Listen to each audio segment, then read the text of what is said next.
What's up, folks? It's 2bricks. Today we're going to be taking a look at all of the Star Wars minifigures from the year 2000. You can see those up on the shelf there behind me. My minifig wall really is very large indeed. I mean, I'm not the tallest guy in the world. I'm your average sort of 5'10"-ish, but this wall kind of dwarfs me back here, so you can kind of see all the figs that I have. But for today, we're going to be just taking a look at the ones from the year 2000. Last episode of this series, we took a look at 1999, so make sure to check that out if you haven't already, to see where it all began. So today we're going to be moving on to year 2 of the theme. Technically it's the first complete year since the original theme launched in sort of, I think, September-ish of that year. So, but today we're going to be taking a look regardless at the first full year of the theme, and I'm very excited because a lot of hallmark characters, of course, that we've gotten many times over made their debuts in this year. And man, 24 years ago, so crazy. So yeah, let's dive in and take a look at the minifigs in this collection. So here's the complete collection, and like with 1999, we have a lot of interesting, weird stuff, a lot of strange artifacts. The original sort of almost translucent pearl gold C-3PO there. We have the very bizarre Aldar Beedo, which we'll talk about in a second. The brick-built figure in this particular lineup. We have our first Han Solo, and the fact that we didn't get a Han Solo in the first year is made up for here by the fact that we get 3 of them in this wave, or in this year of the theme. And we have some really nice expansions of the Rebel flight suits into different colors and different markings and types. So a really great year overall, I think, and really surprising to me how few new figs we were getting in the second year of the theme, when you would think that after the very successful introduction, they would be going absolutely gangbusters in the second year. But of course, LEGO just simply was not producing the amount of products back then that they do now, not even close. So this probably felt like a whole lot, back in the day.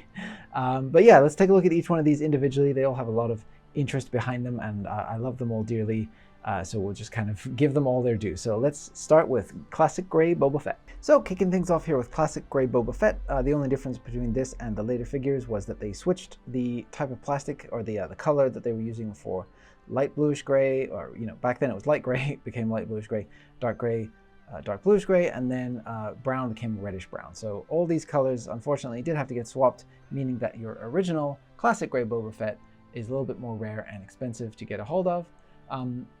New, this will run you around about $50, maybe as high as $53, $54, and used, you're looking around $36, which again is not cheap, and it's a shame because the only noticeable difference is the older plastic. So here we have the classic helmet and jetpack all in one mold, and then back then LEGO seemed to be very attached to the idea that all of the black sections of characters' helmets should be represented with cutouts. So we have, like, stormtrooper eyes, clone trooper eyes, all of those things were depicted as cutouts with a black head underneath for the longest time. That's an idea that I'm glad that LEGO has moved away from, because it is neat and it has its novelty, but I don't think it serves the figures that well. But I do like the fact that you get a lot of relief here from the surface, so the black is really inset due to the fact that the helmet itself is actually cut out.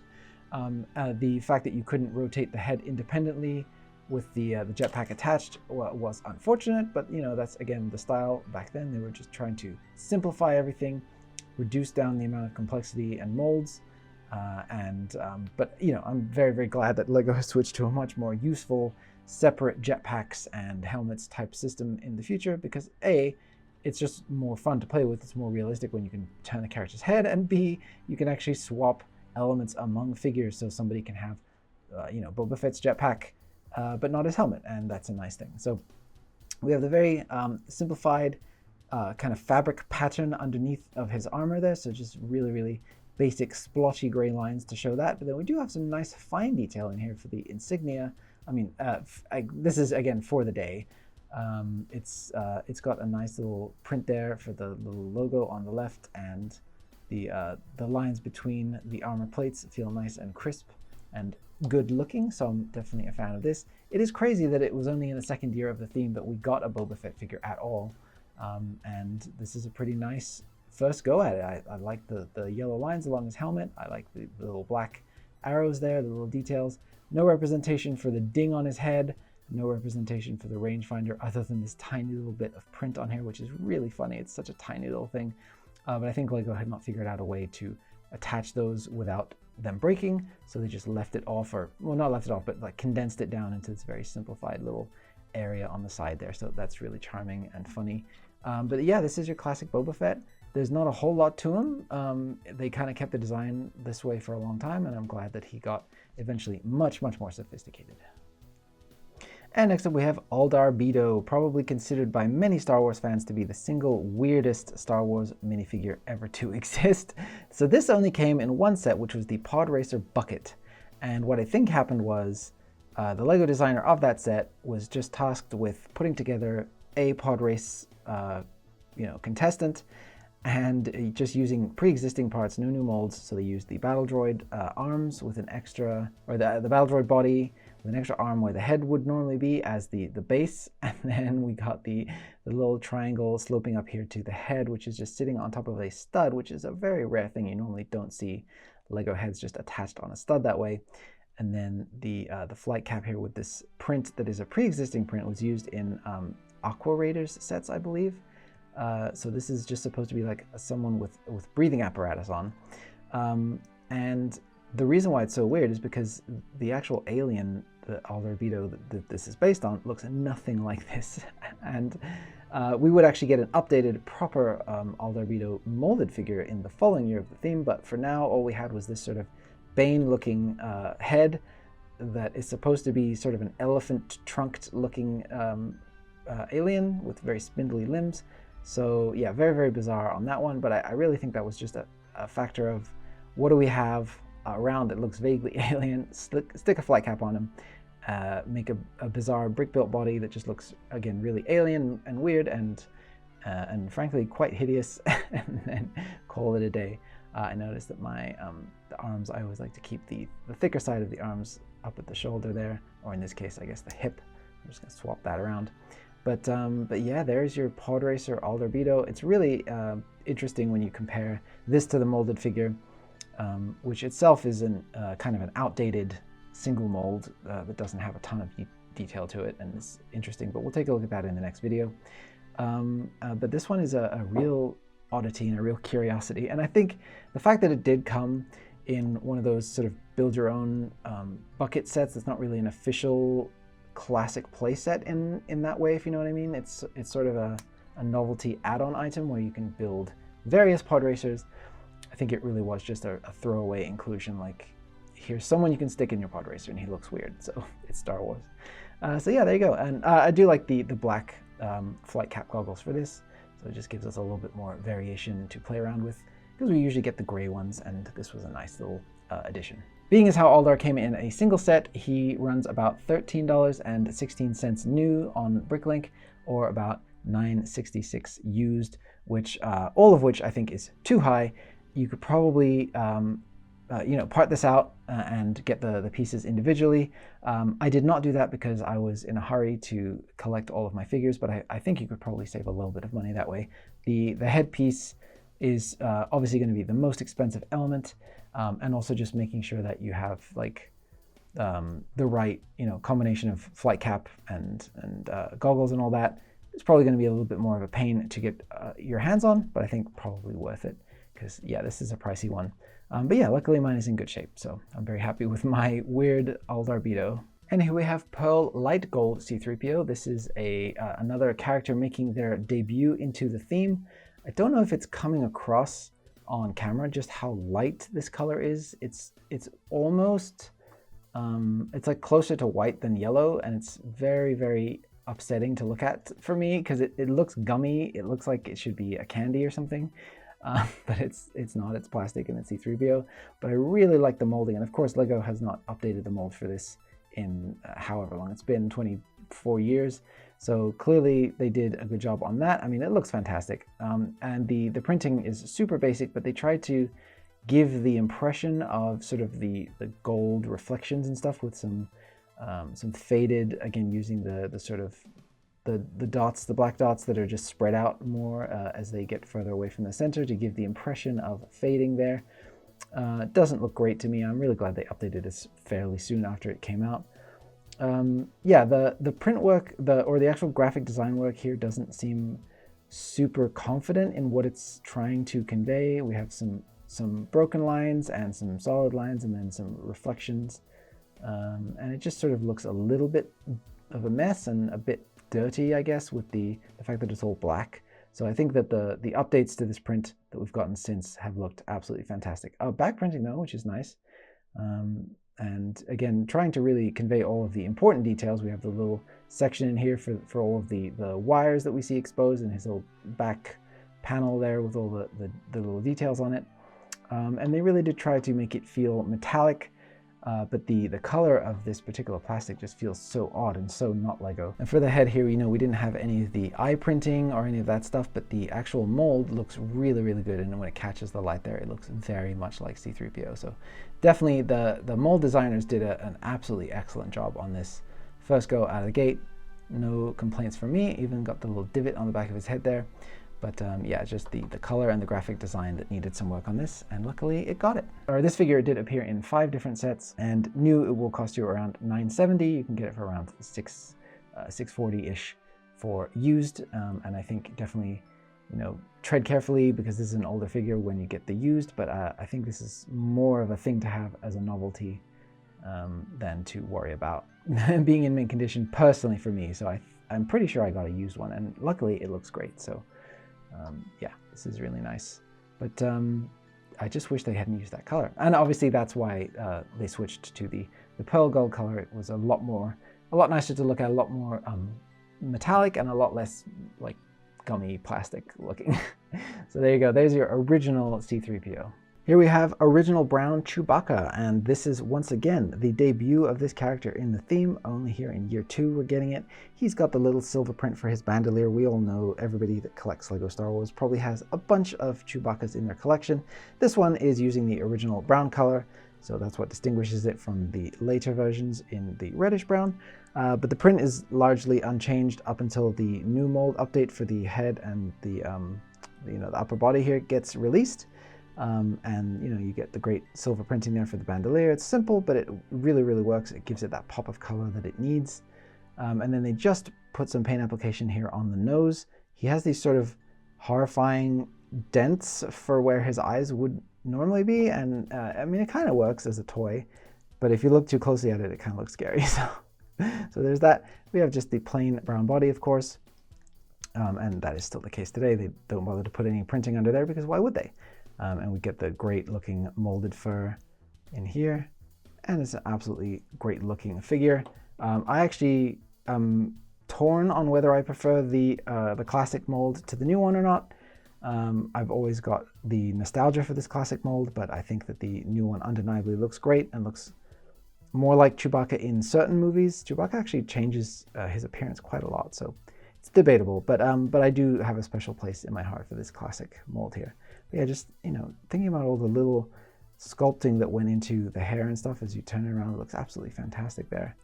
And we get so many of these throughout the years, we don't tend to appreciate them, I feel like, but this is a beautiful sculpted figure, especially for the year 2000, especially when we're getting we're getting stuff like Aldar Beedo here, which is just like a random head thrown onto a random body. And then also we're getting this beautiful sculpted Chewbacca. So yeah, this is definitely one of the higher end items that we got out of the second year of the theme, and I absolutely love it. So there is your first original Chewbacca. Once again, due to the rareness created by the fact that this is the older color of plastic, this Chewie will run you about $8.50 new, about $4.70 used. And again, tread lightly because used figures of this age can definitely be a little bit not on the great side. And don't forget, if you are unsure about the quality of a figure, you can ask your seller for details or pictures, and they will usually provide them, no questions asked. So you can definitely make sure that you're getting the best deal possible. So there you go. Next up here we have a Gungan soldier, and this guy appeared also in just one set and will run you around about $12.70 or new, or about $7, a little over $7 used on Bricklink. He's using the same mold for the Jar Jar Binks head. Of course, that makes perfect sense. Again, no printing, just like with Jar Jar, but he's got a unique body here. So he's got the nice soldier's outfit. And let me just take off the shield and the spear. So, it comes with the black spear. well, I say he comes with. In the set, he was carrying the black spear and the energy shield, which we'll take a look at in a sec. But I really like the printing on this body. I think unlike the C-3PO, the way that these the print is applied here, the faded look, helps to actually bring some 3D-ness to the body, and then they add the metallic print on the top. But the way that it's arranged just feels more natural and more realistic than the C-3PO one did to me. So I think this is a more successful use of that technique for sure. We have no back printing on this one. I'm not going to take his head off because it's kind of stiff, but no back printing for him, just because, you know, the ears are going to cover it anyway, which is absolutely fine to me. But yeah, I think this is a great looking figure, and I think I would happily use this today in a diorama. You could even update, you know, the arms and the head to the more classic, or the more modern day representation of Jar Jar with the print and all the different coloring and stuff. But I think this alone looks absolutely great as it is, as a Gungan, just a general soldier. He's got the energy shield here with the purple color and the gold printing over the top. And again, it looks absolutely perfect for what it's supposed to be. I know that this is like a pre-existing mold and that the actual Gungan shields were oval in the movies, so it should be sort of more even, right, in the shape, not this sort of teardrop shape. But I think that the way that they applied the print and the fact that it actually is a shield that he can hold kind of made up for it, and it felt like a really deluxe inclusion, I think. And I was really, really happy to get this piece. And the updated version of this, I think, is even nicer because it's got that translucency to it, but this is still absolutely awesome. And I really like all the fine detail work here in the thin lines for the gold, for the frame of the shield. It looks absolutely great. So yeah, this is an absolute banger of a figure. Super, super happy to have him in my collection. And here we have the debut of one Han Solo. So this is the light colored blue, or the sort of regular bright blue colored pants version of Han Solo here. And I really like that they were trying to be more cartoony back then and more sort of bright and cheerful. And then later on, we changed to much more muted and realistic colors. But all the detail for the straps and the belt buckles and all that stuff looks absolutely great. They didn't really need to update this very much, and they didn't for quite a long time. Because this just worked so well. I mean, what else do you need to know? That's Han Solo, right? The only thing technically missing, I guess, is the red stripe. Although I'm not sure if he has the red stripe on every single iteration of the blue pants that he wears through the whole saga, but it looks absolutely great. And, you know, again, my kid brain did not question the fact that this hairpiece belonged to Luke Skywalker and Han Solo and everybody else. It just, all you needed to know is that he's got brown, generic guy hair, and that was totally fine. Of course, the updated mold looks incredible with the, you know, the super accurate kind of curtains look parted in the middle there. It looks very, very authentic to Han Solo. But for the initial, right out of the gate version of this character, the smirk, the gun, and the holster, and the vest was more than enough to let everybody know who this was. So there was your Han Solo. He's got the tan arms there, and then the printing to match with the open shirt. And yeah, I just think he looks absolutely fantastic. So I really like this. You know, we were only getting very minor variations of Han in the beginning here, so just swapping his outfits. And he had the big chunky blaster here. This particular one, for some reason, runs you $55 new, I guess because it only appeared in the original Falcon set, I believe, but only one set. For used figures, you're looking around $38 for these, so a really pricey one. But what I did, and I think what you could do too, is well, I'm pretty sure I ordered this figure as this is, but what you can do is swap heads and vests, and then you can just see if the pants piece is cheaper, because, you know, everything else is unchanged on this from various other iterations of Han Solo. So definitely check to see if parting these out and buying the pieces individually will work out cheaper for you. It sometimes does, it sometimes doesn't. It depends on shipping costs and a whole number of other factors, and obviously what's available on the market, but it's always worth a look, especially for a figure where they're just swapping one or two elements per figure like this. So there's Han Solo. He looks great. He looks like an absolute caricature cartoon, and I love it. And I have a very, very special nostalgic place in my heart for this figure. So there's Han.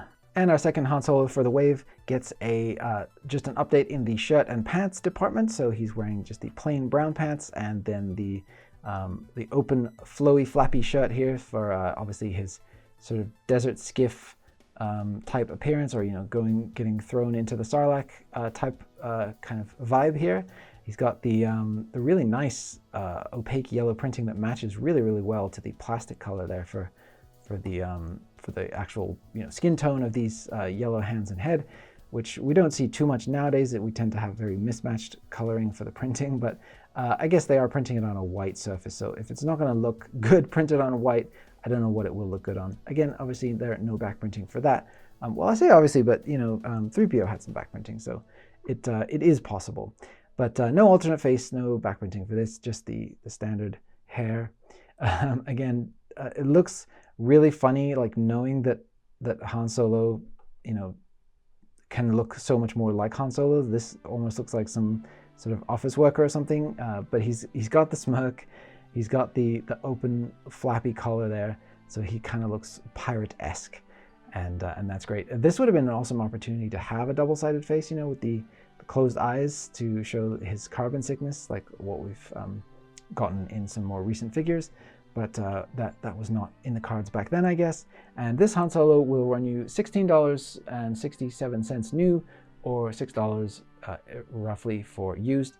And I think, if you can get a good quality used one, you're in okay shape. This one is used and it has a little bit of scuffing on it, but I really don't mind. For these older figures, I'm really looking more for the representation than for absolute mint condition.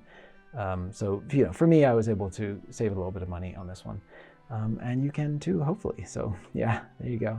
There's your Han Solo number 2. And we also have our skiff version of Luke Skywalker. So this is our one of 2 Lukes that we get in this wave. He's got obviously the hair visible here in this one because we're out on the skiff, whereas the other version of him is the more Jabba's palace aesthetic. So he's got the hood, but I really like the simple black printed robes here. It looks very elegant and looks very heroic.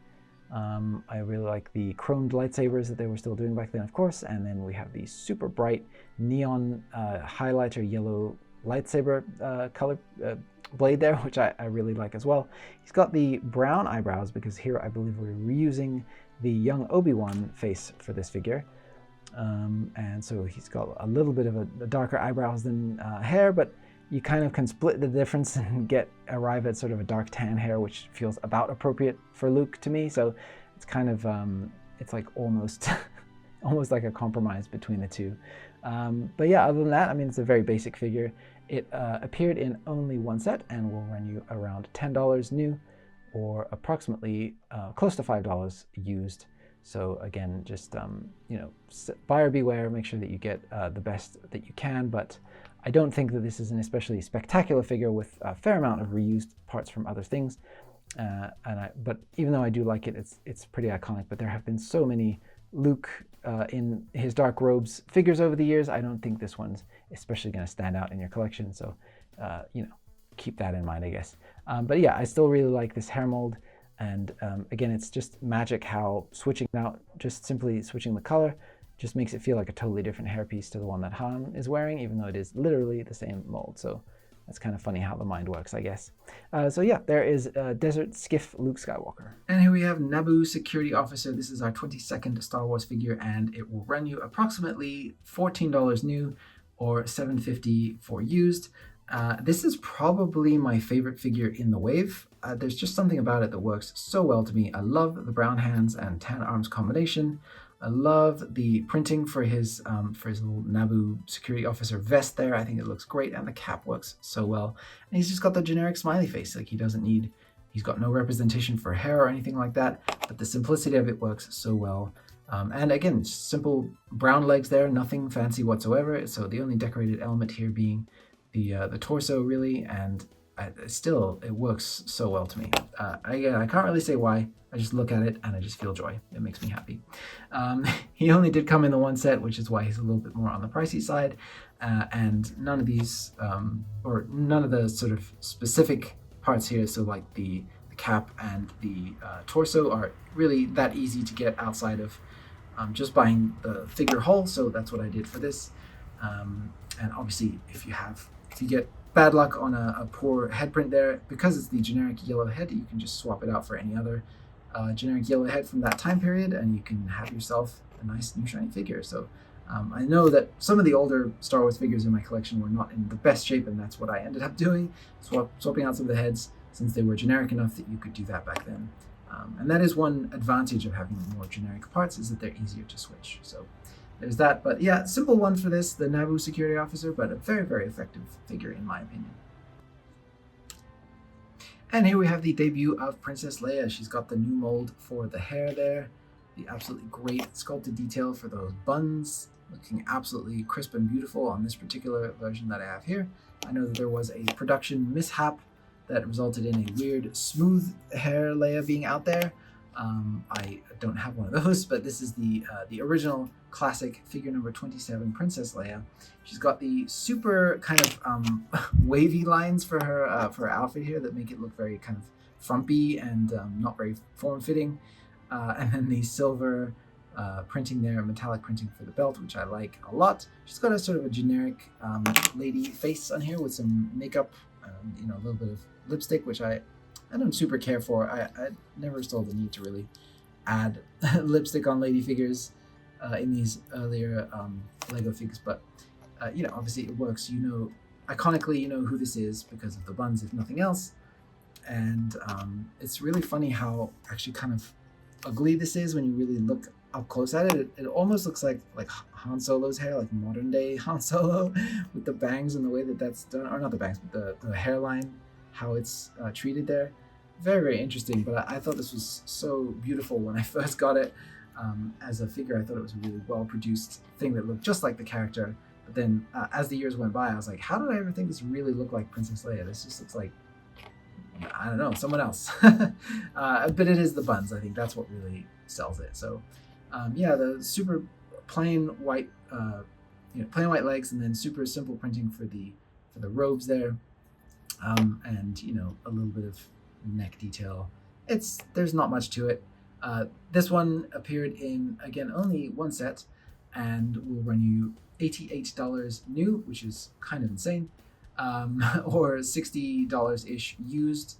And I think that I only ended up with this set this figure because I believe that I got the set with all the original figures at a garage sale or a flea market or one of those things. So that's how I ended up with this. I would have been very, very sad to have to pay that amount of money for just this figure alone. But I guess because this one just came in that original Millennium Falcon, which is super hard to get your hands on, that's why the price is so very high for this. Of course, nowhere near the heights that we will eventually be reaching for the theme. A very, very depressing amount of money that you have to spend to get some of these figures if you want them to be authentic. But still very, very expensive for what you're getting here, especially given the fact that there's been so many Princess Leias over the years and so many better ones, I think, that look more like Carrie Fisher, that look more like Leia. And this is very, very basic indeed. But, you know, there is that nostalgia factor, I guess. So there is your original Princess Leia. And next up we have Rebel Engineer. He also came in just a single set and runs you around $12 new or $5.20 or so for used. He has a very, very similar look to the Rebel ground technician from the previous year. The only difference really being that he has the face that is slightly different, although it's still mustachioed, which I think is so funny. Like they made him a different character, but they still gave him the mustache, so he looks eerily similar to his counterpart. Like they're almost like he's cosplaying as the original character from the first year. And yeah, he's got that sort of creepier looking mustache. I don't really like it. It's giving me dictator vibes. Not a fan. I like the original one much, much better. And then we still have the very simplified, I would say charming, you know, jumpsuit print here, which I think still works really well for other characters who are not Star Wars related. Any sort of worker is generic, you know, you could have this be a Dharma Initiative worker from Lost wandering around the island doing tasks, and it would work perfectly fine. So there he is. Yeah, the only difference there, again, from the original being the head, you could probably just order one of those separately if you happen to have a spare Rebel Technician from 1999 in your collection. And I know I personally had two, so I was able to do exactly that and just purchase the head. So there he is, figure number 30 in the lineup of LEGO Star Wars. Next up we have our Rebel A-Wing pilot. So he's got the green jumpsuit with a different design to the orange jumpsuit, and I love that they expanded the ability for us to have pilots of different types. So we have the different type of helmet, of course, to more accurately represent the shape of the A-Wing pilots' helmets there. Of course, it's not very accurate at all, but it's something a little bit different. The markings look really good. Really like I really like the design and the pattern overall, and the yellow visor I think really helps to make it feel I don't know, super Star Warsy for some reason to me. If this had been a slightly different color visor, I don't think I would have liked it as much. But I think the yellow with the yellow helmet and then against the green, it just pops really, really nicely. So here he is, and then obviously he's just got the little kind of communicator device here. We've had so many, Star Wars figures with the little communication microphone off to the side there over the years. So this is one of the first, and I really like it. My particular one here has seen better days. It had some, looks like some impatient person was trying to get this head off and use their teeth. So that's an unfortunate thing, but with the helmet on, you really don't see that with mine. So there you go. This came in a single set and cost you around $12.70 new, or $5.50 used, and clearly my one is used. But like I said, representation is what matters for these figures for these early years. I'm not going to be putting these into a mock or anything like that. They're mostly for me to look at and get misty-eyed over the old classic LEGO Star Wars figures. So there is your A-Wing pilot. I think he looks really, really nice, and I'm very, very happy that LEGO started early on their expansion of the Rebel pilots because they're so cool. Next up we have our Rebel B-Wing pilot, and this figure, I was displaying this with the sort of the trans neon green visor that is the same color as the original green lightsaber pieces, I don't know why my figure came with that. The seller that was selling it must have made a mistake on that, but it's supposed to have the trans yellow lightsaber, or the trans yellow visor, so I just went and quickly swapped that out. But yeah, here we have the red version of the classic orange jumpsuit. It's no different other than the fact that it is printed on red plastic, and it looks really, really good. This could be a race car driver. This could be any number of other cool things. It could be sci-fi stuff outside of Star Wars, and it totally works, and I love that about it. We have the really nice, unique helmet print here that looks so good, so crisp. The coloring is really simplified, but it works really, really well in my opinion. Again, this one fills me with a lot of nostalgia, and we have a slightly different, not regular smiley face for this guy. So I'm not sure what makes the decision, between minifigures to have the regular generic smiley face versus a slightly different one, but that's what LEGO was doing back then. A lot of kind of haphazard decision making, I guess, with what gets what. Although that really hasn't changed that much today. There's a lot of different interesting little inconsistencies throughout the theme still to this day. So this figure appeared in a single set, that would be the B-Wing. It will run you around $21 new, or around $10.50 used, and that's a shame because of how little on this is actually new, which is mainly just the helmet print there.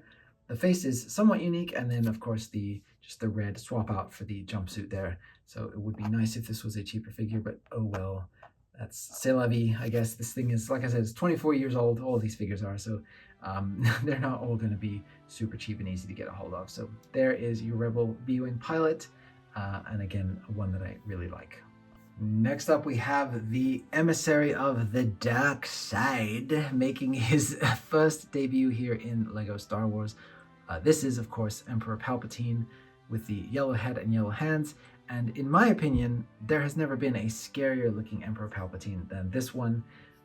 The face print on this is absolutely terrifying to me. Look at his little horrifying eyes, his little beady Sith eyes, and then his big brown sort of jowly prints for all of the different little kind of droopy skin off of his body. And for some reason his eyebrows too just give me the absolute creeps. This is such a well done, horrifying looking figure. I think this is about as scary as LEGO could be back in the day. Probably gave some kids nightmares. I love that the simple printing there for the robe is interrupted by a very complex looking belt design. It's very slightly different color of printing as well for the ink for that. And so it's a really unique looking Sith robe. Obviously he has the cape as well here, which my one is a little bit frayed and damaged, but of course, good capes are hard to get a hold of at this time. Simple black hood fits over the face there nicely. Of course, no alternate face for this. And even just like the little forehead wrinkles. I don't know, everything about this works so well and just absolutely creeps me out. And I love it. This is such a good figure. So yeah, there's your original Palpatine. Even though it appeared in 3 sets, it's still going to run you over $18, almost $19 new, and almost $9 used. So a bit of a bummer there for the price on that, but I think it's worth it for just how absolutely terrifying he looks. And they got the Sith yellow eyes, you know, with the pupils and everything. So this is a really early example of the certain figures having pupil prints, and kicking off that whole dilemma for LEGO as to whether or not to put pupil dots into their figures. That is still being decided today. So very, very interesting piece of history there. So here's your first ever Emperor Palpatine. This is figure number 41 in the collection. And here we have our Jabba's Palace Luke Skywalker. He's using the same torso and the same head print as the previous figure from this lineup that we saw, and the only difference here is the hood. And I think he looks really good. I think he looks suitably businesslike. He's here to deal with Jabba the Hutt directly. He doesn't have time for any Gamorreans. He's going to choke somebody if they come at him, and this face and all that kind of works together really well here, I think, to portray that more serious Luke. And it's really funny because this, to me, looks way more serious than this one does, even though they share the exact same face print. I think, again, it is just the impression that the hood gives that he means business, whereas here he looks a little bit more lighthearted to me for some reason. The cape on this one is in pretty good shape for mine, so I'm very happy about that. This, as a new figure, will run you around about $14.60, and used almost $10, like $9.75-ish. And again, if you happen to see a seller that has multiples, you can just start sourcing the parts for your other Luke here, and just grab yourself the hair, or if they're selling 2 of these, you can grab yourself, find the cheapest one and just grab the accessory that you need to complete the second figure. And that is the smartest way to go, in my opinion, at least for these early years. As the theme progresses, later on it gets much, much harder to do that because everything is so unique. The prints and things are not really shared amongst figures, hardly at all these days. So that was a really nice advantage of these early years of the theme. Again, simple with the row printing, and super, blank legs, and no back printing or anything like that. So really, really basic on the decoration. But a very iconic depiction of Luke when we really thought he just might turn to the dark side. And here we have our third Han Solo. So he is getting the swapped leg print color for this, or the leg plastic color. So the base is the brown as opposed to the blue that we got for the other one here. So there you go, for comparison's sake. And for some reason on this particular one, the print for the neck V here is a little bit more faded against this black than it is on my other one. Obviously, neither one of them is as good looking as the one with the white. So let me just do a quick comparison of that. It doesn't really show on camera, but in real life, it feels a lot more faded on this brown one here as opposed to this one. But yes, so the white here looks obviously far superior to the other two, and that is just a simple fact of printing ink onto darker colored plastic. So this Han Solo here appeared in 2 sets and will cost you around $85 new, or $52 used. Again, I do not recommend you pay those prices. All of these parts were used in other figures, and you can simply source them individually. Again, that's what I did here, and then you end up with the exact same figure at the end of the day. So the Han headpieces from this era were used amongst many, many figures, and can be, or many different, Han Solos of the era, so those are fairly cheap. The vest piece, I think, was the most expensive, but the brown pants here were used in a couple of different Han figures, so again, it was a lot easier to get a hold of than I thought it would be. But surprisingly, the vest here was hard to source. But yeah, you get the same result at the end of the day. Obviously, I have, again, a slightly battered head here that's seen some play wear, but that's okay. He's Han Solo. He's been through some stuff. And the same exact smirk and hair combo, again, really works to show us that it's Han. And then the vest, if it wasn't clear enough, the vest really takes it home. So really, really a fan of the caricatured look of this Han Solo. He feels fairly unique, right? When you compare Han here to the way that the Emperor is depicted, or Luke, with the style for the face there, I think that this works really, really well as a super caricatured, happy-go-lucky Han Solo, and that's what he is in these early movies. He's a sarcastic, pirate, and I think that this bold kind of expression and face works really well for him. So there's your original Han Solo, a crazy $80 figure to have, but there you go. And the final figure here in the collection is the Battle Droid Commander. So he's got the same exact build and pieces as the original Battle Droid, just with the yellow markings. These are more closer to orange than yellow, which I really like. It was sort of a unique color back then. There you go. But this did appear in 2 sets and will run you around about $21 new, or closer to $22, and about $6 used. And of course, there's no real getting around that because the pieces here have to have the yellow print on them. You can't really get around that, and they only did them for this one figure this way. So each time that they've produced a new Battle Droid specialty unit, they switch around the way that they produce the coloration on them. Some of them have different color torsos with tan print on top of them, and so it kind of varies. So it's hard to get a hold of the parts individually for this, but obviously if you want to just part out the head and chest, a lot of sellers are wise to that strategy, and so they will just price the head and chest pieces accordingly so that it costs you basically the same as if you're buying the whole figure. So I did end up paying somewhere closer to the new value for this, sort of a 10-15 range, because I wanted one that had nice sturdy hips and arms and wouldn't just droop over on me and the head wouldn't droop down. So I was willing to pay just a little bit more for it.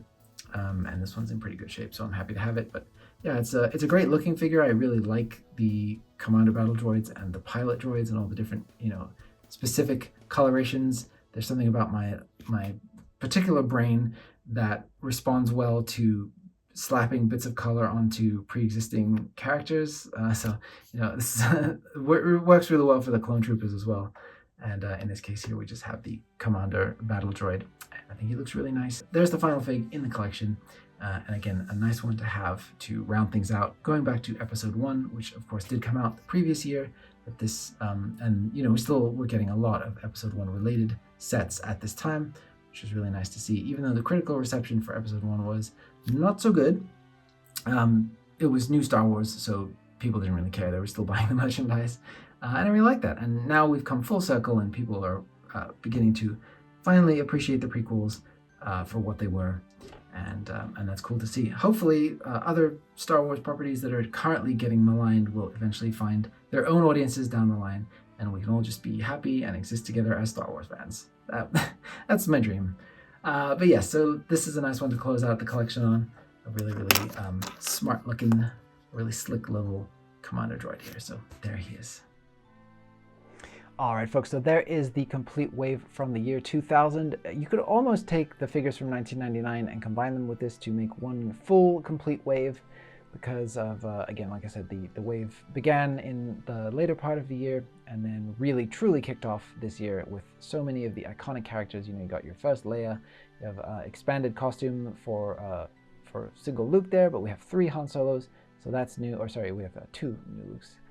We have the Emperor, a new variant for your battle droid. So that we had 1 battle droid up until that point. So now you have a whole double of that collection. So now you have a double the amount of battle droids to add to your dioramas there. And again, with the Gungan warrior, once again, your possibilities for dioramas and things expand greatly this year. We get our first Chewbacca, we get our first C-3PO. So we're really, really rounding out the cast here, and Boba Fett as well, of course. And who could forget Aldar Beedo, the character that we all were waiting to see. But things like the Rebel engineer here being so similar to his original incarnation from the first year, but slightly different, is very bizarre to see. And also the range of different face types and styles and graphic design choices continues to be interesting. And this is definitely one of those years where you could still see, again, they were really trying to figure out what the theme was and how they're going to represent these things moving forward. And there's clearly a lot of voices and ideas working on the Star Wars team at the time that were figuring this stuff out. And it's really cool to see. I really enjoy, love the history of toys and toy making and product design and all that stuff. I think is really, really interesting and cool. So it's always fun to take these down off the wall and take a look at them. it gives me a lot more value in my collection than just having them sitting there the whole time, you know. Yeah, and then so I like the expanded inclusion of, or the continued inclusion of Episode 1 stuff. So with the Naboo security officer here, the Gungan warrior, the new battle droid, we're getting a lot more classic stuff here as well, but we're still honoring Episode 1, which was the new thing at the time. The hot new thing in the year 2000 was the Phantom Menace. So yeah, the first time that Star Wars was hashtag dead, and before it would hashtag come back and then die again. So the cycle began and continues to this day. But you know, we still get some cool toys out of it. So that's, at the end of the day, even if you don't like the stuff that's coming out, you can at least get some cool plastic figures to play with and put in dioramas and make your own stories if you don't like the ones that Lucasfilm comes up with. So there's that. But yeah, that's gonna about close it out for today, guys. I'm really excited to take a look at 2001. It's a really small collection, but there's some really cool ones in there. And you know, that's a really weird wave. I think probably the strangest one we've ever gotten, because for the entire year of 2001, we only got 7 new figures, which is absolutely unprecedented. And when we get later on into the exploration of this theme, we're going to be looking at years where there are like 80, 90, 100 figures plus to look at that came out in a single year that were unique. So it's, yeah, it's absolutely crazy to think that there was a time ever that the LEGO theme only produced 7 new figures in a year. So yeah, that's going to be an interesting one, and that's coming up next. So really excited to take a look at that for you. I do have the complete wave now. I recently got the last one, so I'll be able to shoot that one fairly soon, and I'm really happy about that. Also, I learned something today. You know, I learned that the visor that I had on my B-wing pilot there was incorrect, so I was able to swap that out. And you know, hey, that's one more thing that's like, you know, accurate and complete that was not before, so that's really cool. So I definitely get some value out of making these videos as well. I really enjoy making them, so hopefully you guys get a kick out of this. Hopefully you enjoyed taking a look at this nostalgic collection of figs, and I'll see you on the next video. Thank you so much for watching, liking, commenting, and subscribing, and may the Force be with you.